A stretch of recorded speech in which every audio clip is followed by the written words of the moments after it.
Just a few months ago with respect to the federalizing of the California National Guard. Under Title 10 of the U.S. Code, the president has plenary authority.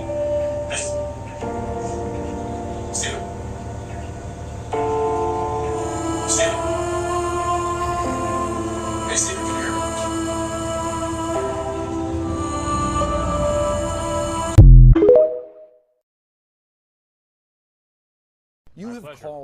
You've called the district judge's ruling blocking the deployment of National Guard in Oregon legal insurrection. Does the administration still plan to abide by that ruling? Well, the administration filed an appeal this morning with the Ninth Circuit. I would note the administration won an identical case in the Ninth Circuit just a few months ago with respect to the federalizing of the California National Guard. Under Title 10 of the U.S. Code, the president has plenary authority. Stephen?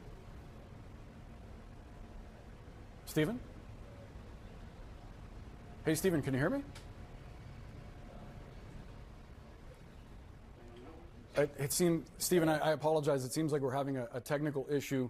We'll try to fix that and get back to you after a quick break. Stay with CNN. You called the district judge's ruling blocking the deployment of National Guard in Oregon legal insurrection. Does the administration still plan to abide by that ruling? Well, the administration filed an appeal this morning with the Ninth Circuit. I would note the administration won an identical case in the Ninth Circuit just a few months ago with respect to the federalizing of the California National Guard. Under Title 10 of the U.S. Code, the president has plenary authority.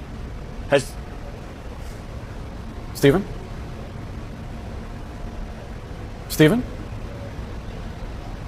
Hey, Stephen, can you hear me? It seemed, Stephen, I apologize. It seems like we're having a technical issue. We'll try to fix that and get back to you after a quick break. Stay with CNN. Oh, he just came out and said it. Federalizing of the California National Guard. Under Title 10 of the U.S. Code, the president has plenary authority. Stephen? He knows he Stephen? He knows what he just said. Hey, Stephen, can you hear me? It seemed, Stephen, I apologize. It seems like we're having a technical issue. Plenary authority. Plenary authority. Remember that. That's what he's claiming. At least now we know that his fear response is freeze. And if you're not sure what plenary means, I gotcha. Complete in every respect. Absolute. Unqualified. No, not that type of unqualified. Though in that case, yes. What little SS Miller is claiming here is that Trump has complete unlimited control over the military to do with it what he pleases. No. And by the way, we need to make sure that this ends up in the hands of all the state's attorneys. They need to know for all their legal battles against the White House that someone from the White House and very high up in the administration is arguing plenary authority. And the funny thing is, he immediately realizes he messed up.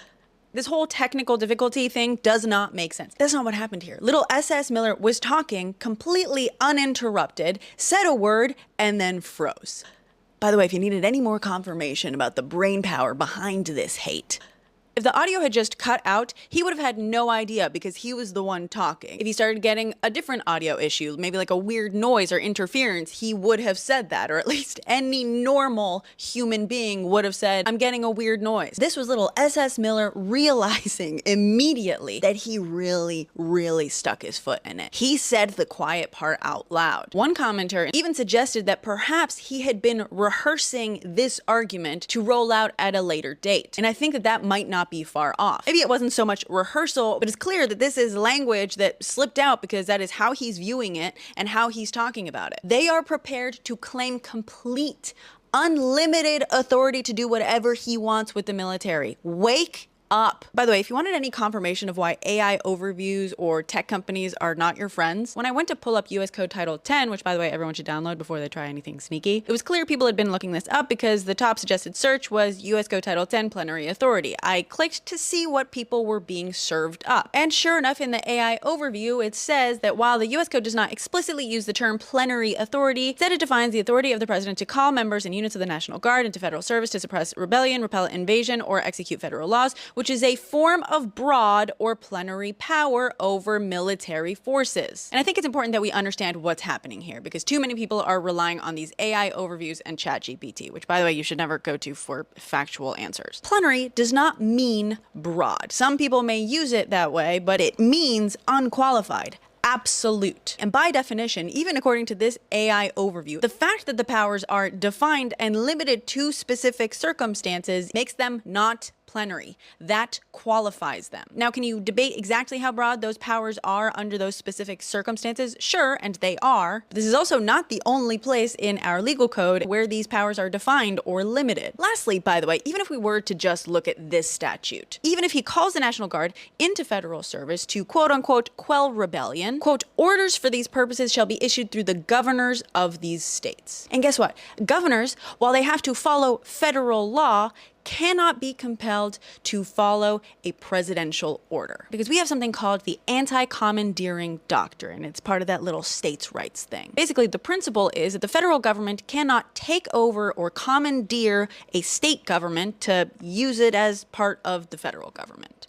Ojo, or oye, as it were. It's called a doctrine because this is Supreme Court interpretation of our Constitution. The idea that commandeering would violate the structure of federalism, which means, and yes, you already see where this is going, that the Supreme Court could in fact decide to walk that back. However, that still doesn't give the president plenary powers over the military. The good news, if you can call it that, is that number one, this isn't surprising that this is their goal. Number two, if attorneys are made aware of this, at least they can start preparing their arguments against this language that's obviously going to start being rolled out as part of some argument or another very soon. The third bit of good news is I figured out what Stephen Miller sounds like. First, what you gotta understand is that because he's trying to come off as tough and he's a little baby, he's in a perpetual pout when he talks like this. Number two, you gotta understand that he's a California boy, so you gotta place that pout on one of the characters from SNL's The Californians. I'm totally taller than 4'10".